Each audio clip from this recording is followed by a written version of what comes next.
Welcome to the Pipeline of People podcast, powered by Versorix, the show where boutique firm leaders trade less admin for more advisory. Each week, we share actionable tactics to keep your client pipeline full and your team performing at its best. I'm your host, Jaden Parisi. Let's dive in. Today's guests are Brett Holleman and Dylan Moffat, co-founders of ThriveLab Consulting, a firm rooted in human-centered design, emotional intelligence, and deep listening. Brett, Dylan, welcome. Could you kick us off with a quick look at, what you guys do and how you started it? Thanks for having us join, Jaden. So interestingly, Brett and I, as you can see, we're pretty close in age. No, just kidding. We share a 20-year age gap. So we often say, by all accounts, we really shouldn't have started working together just because our paths wouldn't have crossed in normal life. But we met through coaching school, actually, a few years ago, and found this deep symbiosis in our point of view about the future of work and the way that organizations of the future are going to not just focus on people first, but going to actually look at the people that work for them as the central linchpins of delivering the most value to their organizations and delivering the most value to their customers. And I think that that's what really united us to kind of start this. Anything to add on that, Brett? Yeah. I think we both have a deep interest in kind of human psychology and what motivates people and what aligns people. And then I think the other part too is just that I think we ended up sharing in a lot of different spaces around a deep curiosity just in general, around life, around organizational development and leadership. And then I think both Dylan and I are both consummate learners. And so we just aligned on so much of that kind of stuff. And so it just seemed natural for us to start to fit together and figure out what business might look like. Absolutely. That's amazing. So it sounds like, culture's a big pillar of your work. Your values like connection, joy, humanity, it stands out in a space, often kind of obsessed with systems. What led you to build something that's so values forward? I think we both came from experiences where we had really great experiences in the workplace and we had some really challenging experiences in the workplace. Work is where we spend as humans the bulk of our days and our time.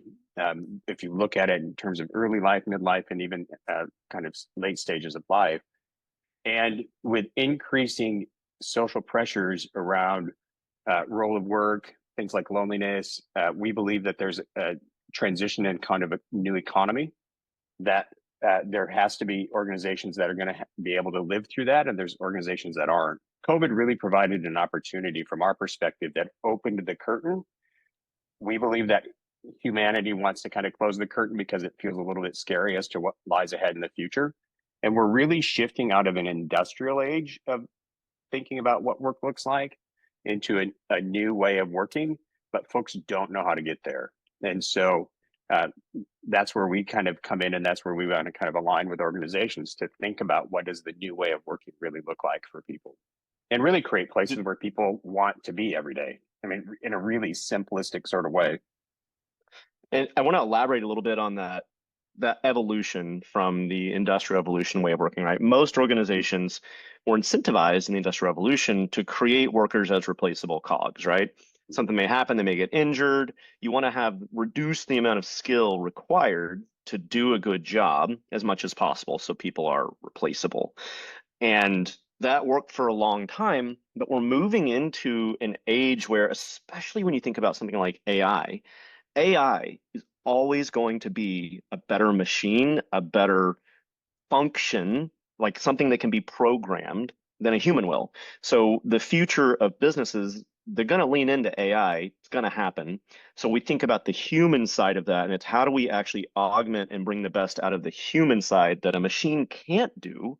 That's the next evolution. That's why we say the businesses in the next 20 years that are able to adopt to this evolution are the ones that are going to be leading the industry. Yeah, for sure. And, so a reoccurring topic that keeps coming up in all these conversations is like AI is not going to replace you. At least not right now. You're not going to get replaced by an AI. You're going to get replaced by someone that can use AI more effectively than you can. So when you say the human side of things, you like to emphasize, could you elaborate on that a little bit more? Yeah.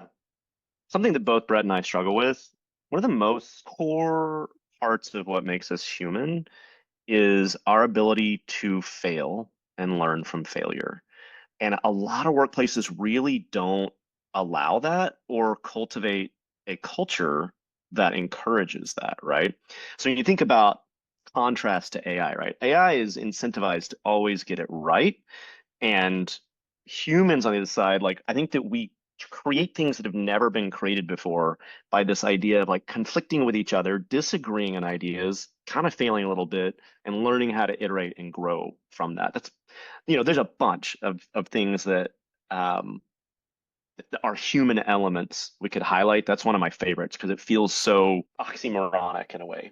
Yeah, Brett, what no, would you Well, say? kind that of, makes sense. yeah, I would say, I mean, a little bit off of that, the unique part that Dylan alluded to it at the beginning, but folks that are in kind of my age demographic within the workplace, like there's For this kind of, context, Brett, how old are you? I'm 57, Dylan's 37.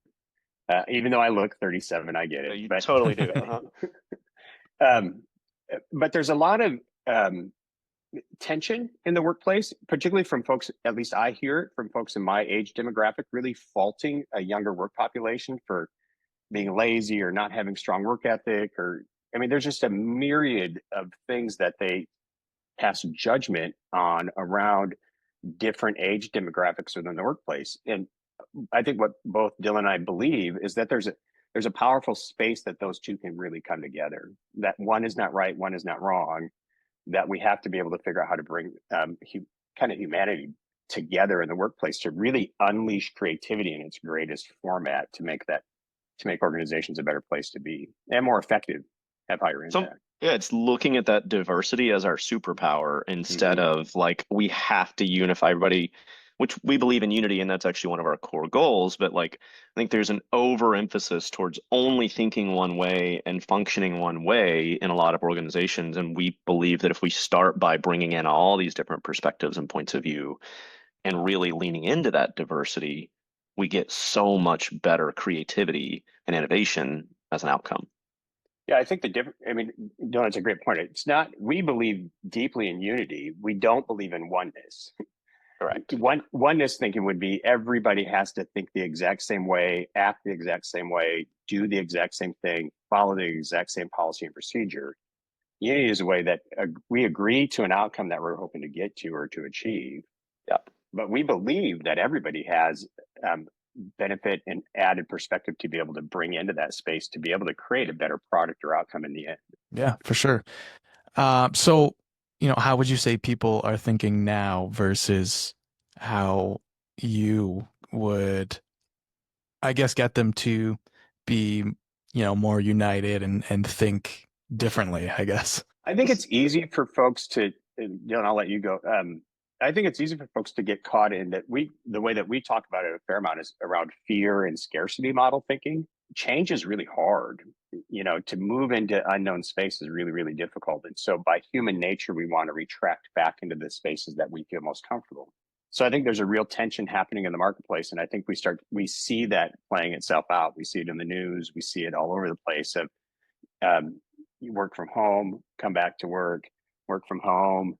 Now you have to be back in 4 days. I mean, that's a really simplistic answer to it, but we're seeing a lot of, I think, wavering in the workplace just because folks don't know necessarily how to navigate some of the challenges of what does it mean to bring humanity into the workplace. One of the examples we love, and this came from a book called Brave New Work by Aaron Dignan, is if you picture two different ways of functioning as how we drive, we think of traffic lights and roundabouts, right?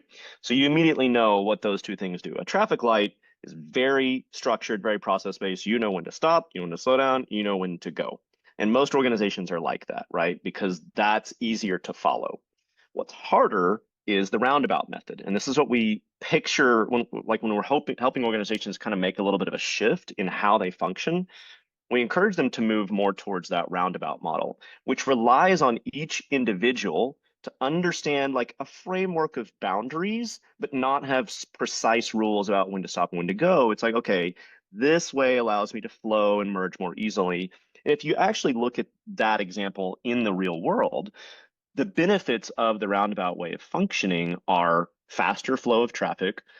Actually, you have more small accidents, but you have less severe accidents, which means that You're making small mistakes and learning from them rather than like having a head-on collision and killing the other person in the car, right? And that generally applies in the workplace too. Like you might make a few more small accidents, but you learn from them way faster and you get to pivot. Whereas, but it does require every individual to kind of be present and plugged in, and you can't really go on autopilot as easily. That's the visual we like to give people when we think about that powerful transition of going from what it was to what it could be. Yeah, It's that's easier though. It's easier sorry. to do the traffic light, right? Like let's just add more policies, procedures. AI is a great example of that. I mean, it becomes bifurcated, right? Yes, no, and everything has a right and a wrong answer, rather than just creating an ecosystem of what's going to potentially work within the organization with some guardrails. Mm-hmm. Yeah, for sure. That is a fantastic analogy. I liked that. Um, when we spoke before the podcast, you mentioned you kind of wanted to talk about, purpose, and I think that's a good kind of segue into that. Like there's a lot of talk about burnout and disengagement, but less about why. And I have a feeling that it's kind of the where purpose comes in. What trends you're seeing behind those symptoms. Yeah, Brett, I have thoughts here. Yeah, I feel kind of strongly on this one, so I want you to augment though. No, yeah, we do. And look, so a lot of the work that we do is with somewhat more established organizations, right? But what we talked about, your audience for this conversation is more people like us, right? The smaller founders, the startups, the people that are kind of just hustling and getting going. And what we're going to say here applies in both spaces. So there's value. Okay. You think about burnout and disengagement, why it's peaking. Our perspective here is that this comes back to motivators. And a lot of organizations and individuals, we've we kind of over rely on what we call short-term motivators. This could be, landing the next client. It could be getting a bonus. It could be the promotion. It could be, getting recognition, employee of the month, whatever it is. These are easy things for an organization to put in place to motivate you. And I was actually literally right before we jumped on this, Brett, I haven't even talked to you about this. I was reading through a scientific study that examines what's called self-determination theory. And what they found is that by incentivizing people, like they ran the study on people to solve puzzles, and when they added a monetary incentive, it actually decreased their ability to solve these puzzles. So you think like, why is that happening? Well, often we think we'll just throw money at the problem, we'll throw a short-term incentive at the problem. But what we find and why this is so prevalent right now is that eventually people realize that what they got wasn't worth it. And this is the nature of dopamine, right? So basically, a lot of those short-term motivators rely on dopamine. There's a book called The Molecule of More that explores this. And one of the core defining traits of dopamine is that it is never satisfied. Its literal purpose is to keep you driven for more, right? And so when we rely on these short-term motivators and over again, like we get them, we achieve the thing, it's great. But then at the end of that, we kind of just feel like, wait, was that it? Was that worth it? And so human nature is to then either look for better short-term motivators from someone else, so they're going to jump ship and go to another company, or they're going to continue getting less and less and less from it. And both of those will lead to burnout, that will lead to disengagement, that will lead to you feeling like, why am I even here? And so our antidote to that is shifting away from those short-term motivators. Not to say that you do away with them altogether, because they are necessary to, give you that, a fire when you need it, but to something that sustains you in a more long-term motivational way, and that is purpose. Brett, sorry, I'm on a soapbox here. Take over. No, fill in the gaps. Where we really saw this play out was just even in the last couple of weeks, we were working with an organization that was having retention rates, challenged retention rates. They were turning over employees 70 to 90%. And these are entry-level positions. So mind you, it's a challenging space and it's not high compensation and some of that sort of thing. And they were trying to do all kinds of short-term incentives, spin to win and you get a $10 gift card to Amazon, spin to win and you get a free t-shirt for the company that you work for. All these kinds. So every week was a new spin to win. And yet they weren't seeing any impact on long-term employee sustainability or increased engagement necessarily. And it was interesting because when we came in and started working with the executive team, we rooted everybody or grounded everybody into why do you do what you do? And they work with families of seniors, folks that are in senior living capacities. And when we started to ground them into the purpose of why do they really exist, to create a really respect-filled end of life for the individuals they serve and the families that they serve, started to shift the entire conversation. But they just lost sight because they got caught into that sense of, we don't have enough employees, we got to just keep who we have. And so they were just got stuck into that kind of short-term incentivized thinking, and it still wasn't working. And this isn't new, right? This Simon Sinek literally wrote a book called Start with Why. All we're really doing is kind of taking these concepts and making them applicable for people. It's so this, how do you apply it? How do you actually build this into your organization? What kind of frameworks can we put in place to make this real for you instead of just a concept that's out there? So you might not have done it for that organization because you said you were talking last week, but do you have an example of a different organization where you've, applied those? Yeah, I think we apply it actually with just about every organization that we work with. And then some are further along the spectrum than others. But we often work with organizations or leadership team to ground them first, not only in how do they function together, but then why are they together and what purpose do they serve? And how do they invite the rest of their team into that space? So this is a key, I would say kind of a key cornerstone of the work that we do, is how do we get folks to get regrounded into the space of the why, of the purpose of what they exist for. Dylan, more to add on that probably? Yeah, so the one caveat is we've been doing this about a year now, right? We're still learning, we're still figuring out. And often when we think about a big transition within an organization to more of this way of thinking that we're talking about, it does not happen quick. So we won't have a fully realized example within a year. We do have some, we were on site with we worked with their highest level leadership team to kind of establish their purpose and their long-term strategy. And then we moved down to more of that middle management team. And the one thing that became evident very quickly was that team didn't even know why they existed as a team. They didn't have a purpose. They were just like, well, we've got our own individual jobs. We don't really know why we need to work together as a team and what our purpose is. And as soon as we gave them that through our methodology, right? We helped them come to it themselves, I should say, rather than we gave it to them. They were able to, the most tangible example I can give you is their meetings, right? Their meetings went from, we're wasting 90 minutes once a week together, to every single one has pointed outcomes. They were outcome driven, and everyone kind of walked away knowing, this is my role, this is how I'm going to work together with others here. Now that's a short-term outcome that doesn't fully talk about this deep intrinsic space of change, but it is an example that, some of this stuff works pretty quickly too. And Brett has a great example from his time at the Mayo Clinic about what this does look like when it's fully realized. Yeah, purpose is really difficult, and it's not a one and done sort of thing. And so that's why I think it's one of the beliefs that Dylan and I hold on to, is why we constantly revisit it. But Mayo Clinic, which happens to be the #1 in the world healthcare organization globally, not just in the US, really, I mean, one of their significant purposes is the needs of the patient come first. That's it. They've been around for 150 years. It's really clear. Everybody lives by it, from custodians to electricians to the CEO of the organization. And so they've been able to embed it widely across their organization. And it's their North Star.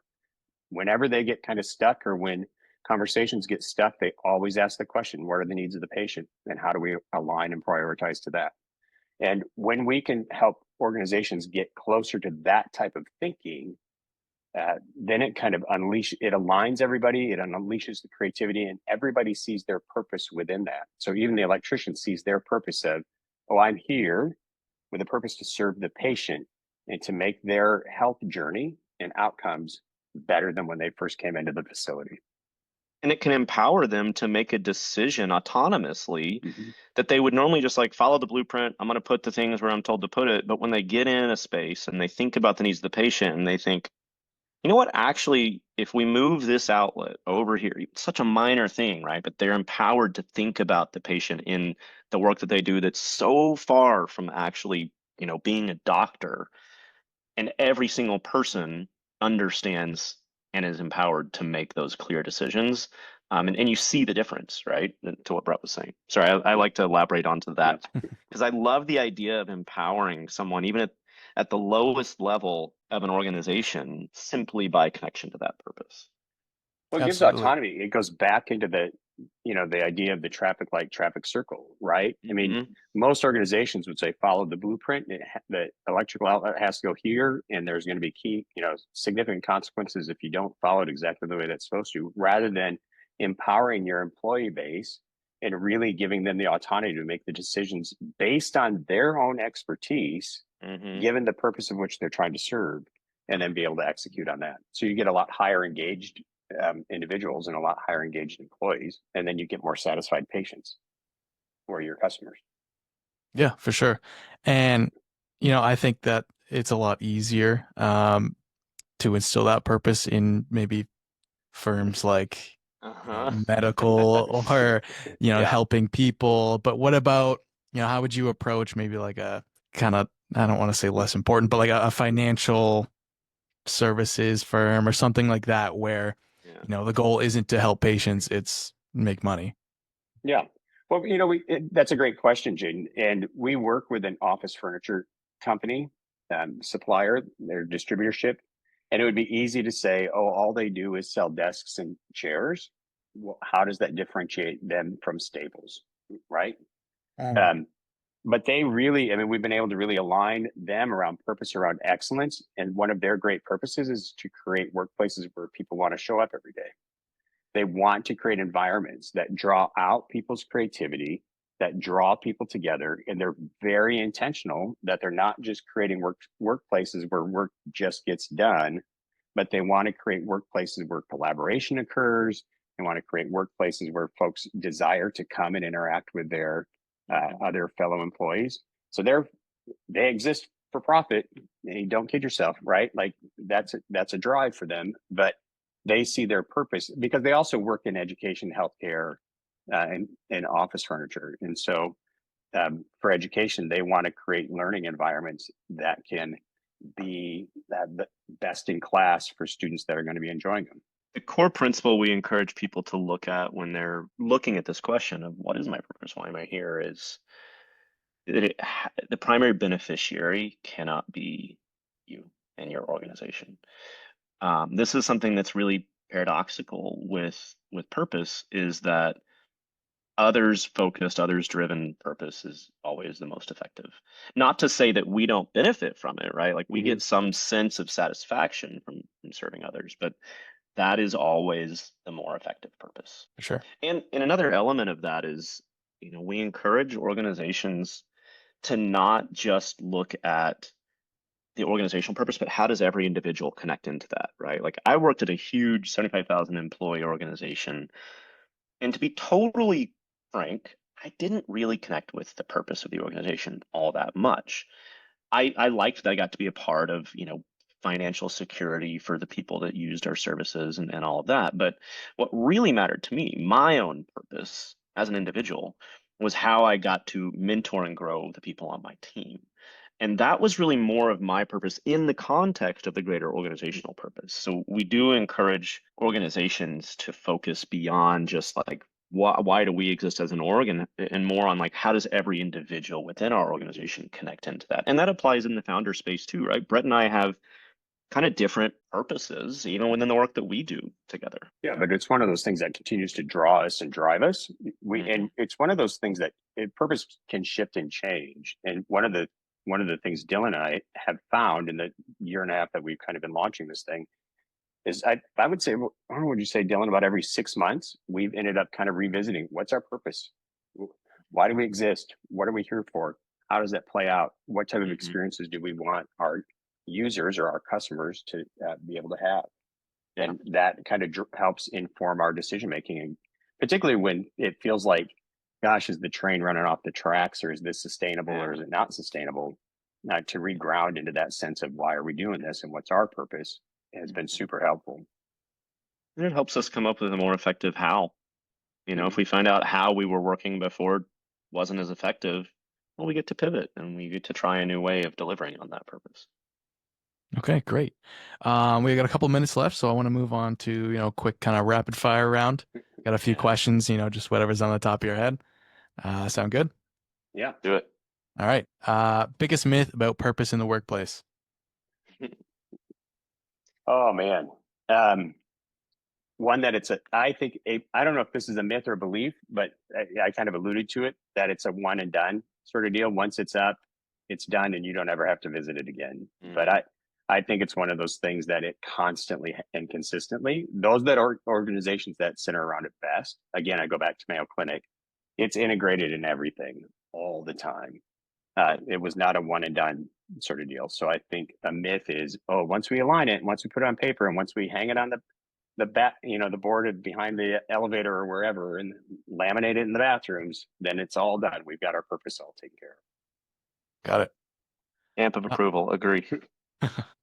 One small shift that any founder could try this week to reduce burnout. We like to encourage people to do is to visualize it.